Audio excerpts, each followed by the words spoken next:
কি রে, কোথায় তোর বয়ফ্রেন্ড? কখন থেকে দাঁড়িয়ে আছি। সেটাই তো, দেখ বোধহয় চলেই আসবে, বেশিক্ষণ সময় লাগবে না। এই তো চলেই এসেছে। এটা তোমার জন্য। Thank you. আর বলো না, রাস্তায় একটা টোটো পাচ্ছিলাম না, সেজন্য তো দেরি হয়ে গেল। ও হাই। টোটো?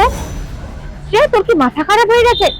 ভাই তোর বয়ফ্রেন্ড আমি ভাবলাম 4 হুইলার করে আসবে, সেখানে টোটো করে এসেছে। তোর কি মাথা খারাপ হয়ে গেছে? আর এটা একটা ড্রেসিং সেন্স? শার্ট আয়রন করা নেই, চুলের কোনো ঠিক নেই, মুখের কোনো ঠিক নেই। শ্রেয়া, ভালো কথা বলছি, একে ছেড়ে দে, আমি তোর জন্য ভালো ছেলে খুঁজে দেবো রে। এরকম ভুলভাল ছেলের পেছনে নিজের টাইম প্লিজ ওয়েস্ট করিস না। কেন এসব বলে ওকে অপমান করছিস? আমি সত্যি কথা বলছি। তা তোর মনে হচ্ছে আমি অপমান করছি? শোন, তোর বন্ধু হই, তোর ভালোর জন্য তোকে এই কথাগুলো বলছি। আচ্ছা আচ্ছা ঠিক আছে, তোমরা প্লিজ ঝগড়া করো না। পাশে একটা ক্যাফে আছে, নতুন হয়েছে, হাফ কাপ স্টোরি, খুব সুন্দর ক্যাফে। ওখানে অ্যাম্বিয়েন্সটা খুব সুন্দর, তোমাদের খুব ভালো লাগবে। চলো আমরা ওখানে গিয়ে কথা বলি। না না, দেখ শ্রেয়া, তোর ওরকম মনে হতে পারে। কিন্তু আমি ওর সাথে কথা বলবো না। আমার অতটাও খারাপ দিন আসেনি রে যে আমি ওর সাথে ক্যাফেতে বসে কথা বলবো।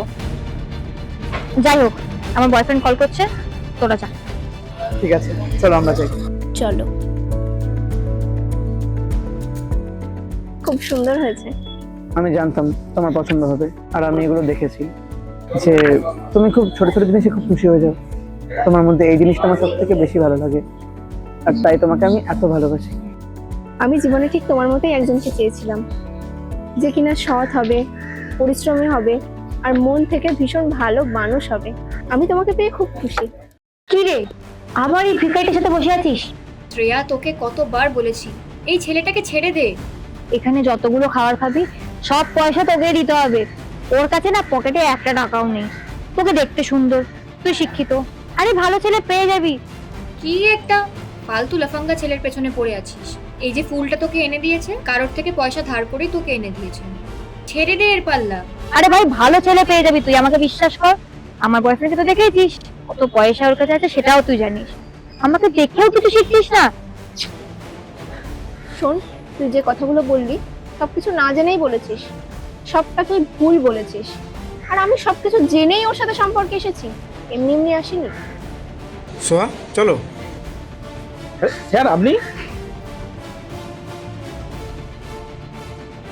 এই তোমার মাথা ঠিক আছে? ওর পকেটে একটা পয়সা নেই, তুমি ওকে স্যার বলে ডাকছো? তুমি চুপ করো। তুমি জানো উনি কে? কে? উনি আমার বস, আমি ওনার কোম্পানিতেই কাজ করি। বাদ দাও, এসব বলে লাভ নেই। বাই দ্য ওয়ে, এটা কে হয়? তোমার ওয়াইফ? না স্যার, গার্লফ্রেন্ড।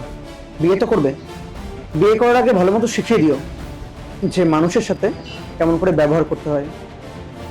আরো এটা শিখিয়ে দিও কোনো মানুষের আউটার সাইড দেখে মানুষ যেন জাজ না করে। তোমার কি কোনো সেন্স আছে? না সেটুকুও নেই। শ্রেয়া, চলো, এদের সাথে কথা বলা বেকার। আজকে তুমি যাকে ভিখারি বলছো, সে যদি তার কোম্পানিতে আমাদের কাজে না রাখে, তুমি জানো পরের দিন থেকে আমাদেরকে রাস্তায় দাঁড়াতে হবে। কোথাও দেখে শুনে কথা বলবে না, কিছু না।